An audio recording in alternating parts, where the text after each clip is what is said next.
Our next guest is from Australia. She is Karine Shellshear. She comes from a background of social research, planning, policy and community development, an advocate of social justice. She has a Master's of Philosophy in Housing. She has been a teacher in higher education and was president of Australasian Association of Yoga Therapy. She is trained in the tradition of Krishnacharya and remains a student of Dr. N. Chandrasekhan and Saraswati Vasudevan. She presented a paper on the use of chakras in yoga therapy at the International Yoga Therapy Conference in Japan in 2018. She's teaching synchronized breath focused yoga, incorporating guidance for a calm mind, strengthening and revitalizing the body and restoring the whole system.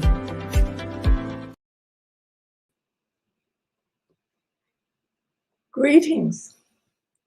First of all, I'd like to thank United Consciousness and all the players that have been involved for the opportunity to speak in Hope of Peace.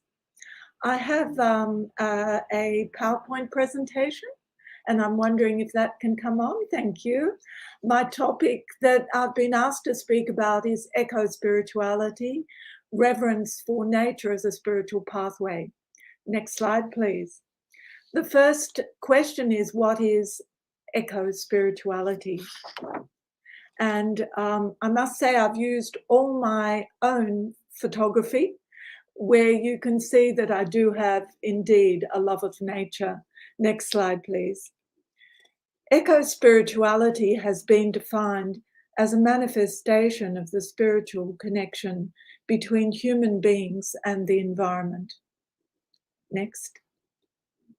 Next slide, please. Eco-spirituality is based on a fundamental belief in the sacredness of nature, earth, and the universe. It is also based on the notion that we as humans are not separate from or above nature. We are part of it. It is integral to us and to our survival. Next slide, please. Our traditional eco-spirituality is as old as humanity and has been practiced by Indigenous people since the beginning. I'm wondering if the slides can come on, please. Thank you. Yes, I think in referring to our Indigenous people, I'd like to say that in so many cultures we've sadly lost the wisdom that had been largely silenced, and we need to reignite that deep listening to country as taught by our traditional ancient cultures. Next slide, please. Humanity is born of nature, is part of nature, and is therefore interdependent with nature. It's something that we must reciprocate with nature in order to survive. Next slide, please. Eco-spirituality includes and honors the basic principles of ecology. How we care for nature and the ecology reflects on how we care for the inner and outer spiritual self. How this means how we revere the land and its harvest matters to us. How we raise livestock matters. The food we eat in reverence to the land matters. What we put on the table matters. The more we process it, the sicker we get. The greater excess we consume, the more unwell we become. We've seen the rise of diabetes, the rise of obesity, problems with mobility diseases, problems with the mind. We need to bring everything back into moderation. Finding reverence is finding balance, finding respect, finding moderation in what we take from nature. Next slide, please. The exquisite patterns in nature remind us of something greater than ourselves. Our pathway is that of gratitude, awareness of the sacred around us in the everyday moment.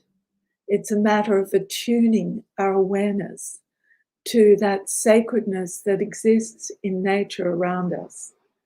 Next slide, please.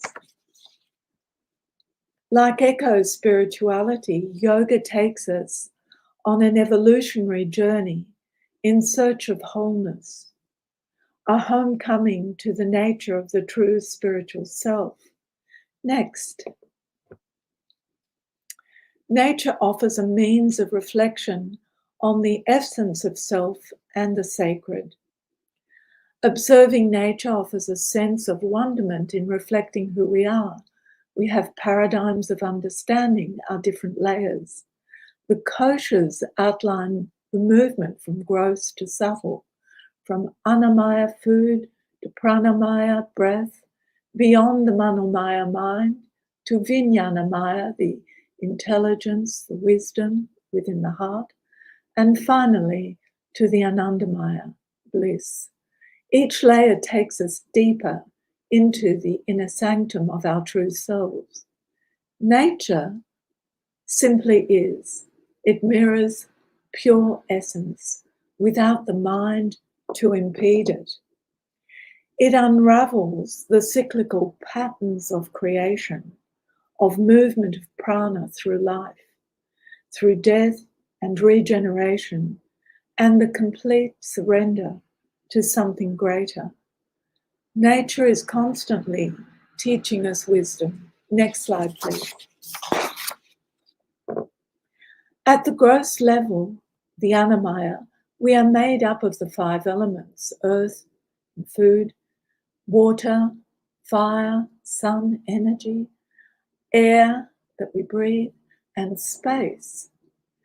We are, as nature, part of a totality. We are both microcosm and macrocosm. Nature has that intelligence of simply being. Nature doesn't compare with the ego mind. It is intelligence, it is unbounded by thought. It is free. Next slide, please. At the second layer of the subtle body, there is the bridge between the physical and the spiritual body. And we have the 5 organs of action, the kama indriyas, speech, hands, feet, genitals, excretory organs. We have the 5 senses of knowledge, the gyan indriyas, touch, smell, taste, hearing, seeing. We have the 4 elements of the antakarana, the inner instruments, mind, intellect, subconscious, ego. And we have the 5 pranas, the 5 pranavayus, udana, prana, samana, apana, vyana. The subtle body needs these 5 subtle energies to function. Next slide, please. These subtle energies, all that we saw before, feed into our perceptions, feed into our capacity to discern, all rely on the functionality of prana. And so the movement of prana energy is very important, particularly in yoga therapy, which teaches us to balance, restore, and harmonize the subtle body, directing yoga techniques, asana postures, pranayama breathing, chant, and meditation towards specific healing of mind and body. Next slide, please. The spiritual or causal body or seed body continues throughout many lifetimes, this lifetime, other lifetimes. It stores subtle impressions from this and past lives. It is that body that connects us to the divine. Our spiritual goal is kaivalya, freedom. We attain it through surrendering to the divine within self and the divine within others, within the ecology. We are all one Everything is an expression of spirit. Next slide, please. It is an expression of spirit within energy.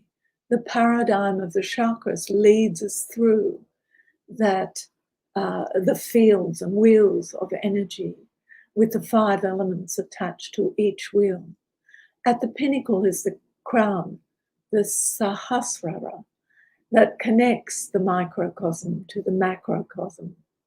Similarly, the Eightfold Path of Ashtanga draws us to the yamas and niyamas, the ethical principles that start with ahimsa, do no harm, with respect to others, and certainly with respect to the environment. They offer an awakening of our self-awareness within the cosmos. Next slide, please. When we neglect the ecology, we sow disharmony, but nature strikes back. By dominating the ecology for profit, it makes little sense when we're destroying human sustainability and the natural order of traditional wisdom, of respecting the earth and the survival of all Earth's creatures. We are currently choking the planet with pollutants, with CO2 emissions, with plastics, with metals, with chemicals for short-term gains, for wars, riches, territorial gains, out of plain greed or a lust for excess. Nature is intelligent. It strikes back, and we are getting the warnings. Floods, fires, tsunamis, earthquakes, electrical storms, global warming, ice poles melting, species dying, what insurance companies refer to as acts of God. Next slide, please. When we align with nature, we are able to listen to traditional wisdom that listens to the earth. We begin to recognize that we are one force of intelligence, truth, and harmony, where microcosm and macrocosm are one totality in a state of peace. Thank you.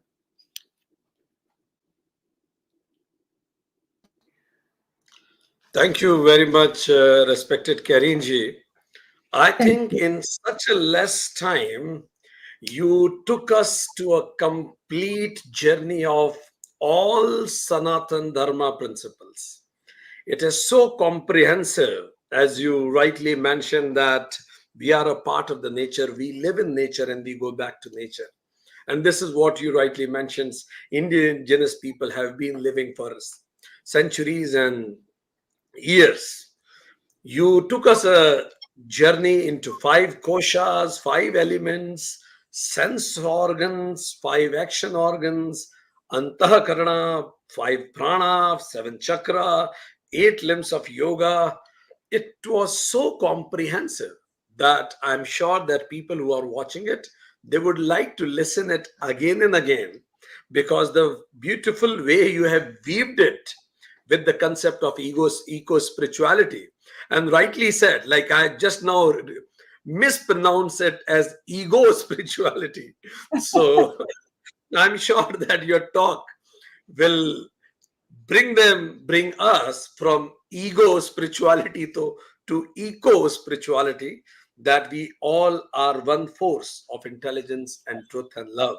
Thank you very much for blessing us with your presence today. Thank you so much. Thank you.